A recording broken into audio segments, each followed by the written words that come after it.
It is time for a new read aloud book, and I had a couple of ideas in mind, but after we read that article about the Great Molasses Flood, I thought, how cool would it be to learn more about it? In fact, Ariana let me borrow her book of I Survived the Great Molasses Flood 1919. So you see, the molasses coming at her. So we know what happens, but let's see what this one girl's story is. Remember, this is historic fiction, so that means the event was real, but this girl is not. She's made up. But I'd be interested to see if there's more information about that flood. All right, chapter 1. Wednesday, January 15th, 1919. Around 12:30 p.m. The North End, Boston. 12-year-old Carmen Grasso was drowning. She was caught in one of the deadliest disasters in the history of Boston. A gigantic wave had crashed into the streets, a swirling, raging monster moving faster than a train.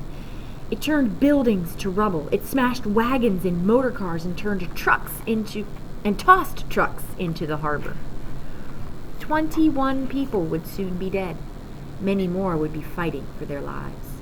This killer wave wasn't made of water. It didn't come from the sea.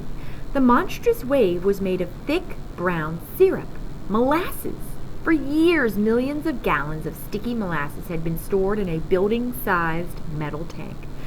The hideous tank loomed over Carmen's neighborhood, blotting out the sun. And in one ear-splitting moment, the molasses tank had exploded apart. Carmen and her best friend Tony had watched in horror as the tank began to shake as its rounded steel sides bulged in and out. The tank seemed to come alive, as if it was boiling with fury, ready to destroy. And then suddenly, thousands of steel bolts that held the tank together let go. Bang! Bang, bang, bang, bang! They blasted through the air like bullets fired from a machine gun. Seconds later, the metal tank blew apart completely. Jagged chunks of metal whirled through the air like knife-winged birds. The molasses hovered in the air like a black, roiling cloud, and then with a thundering crash it hit the ground. Instantly the streets became raging rivers filled with wreckage. Chunks of wood and metal and glass overturned motor cars and wagons. Horses whinnied in fear. Screams of terror rang out. "Run! Get out of the way! Help me!" Carmen ran for her life, Tony right behind her. But the wave was moving too fast. Within seconds, the swirl of thick syrup had caught them. The molasses wrapped itself around Carmen's legs like millions of powerful snakes dripping with slime. It rose up to her waist, to her chest.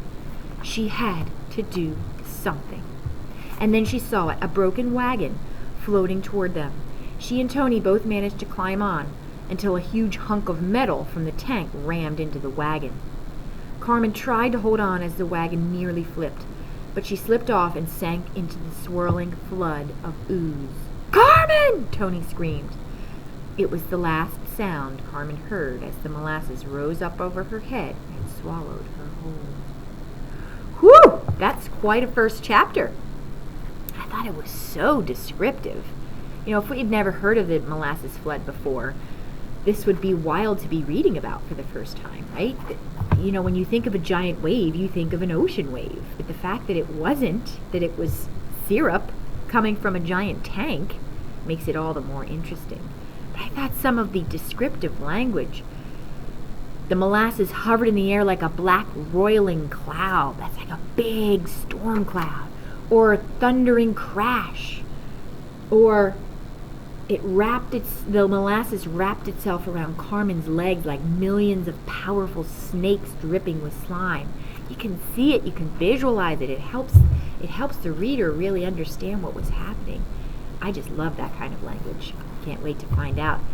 Well, I can't wait to find out what happens with this girl and the story.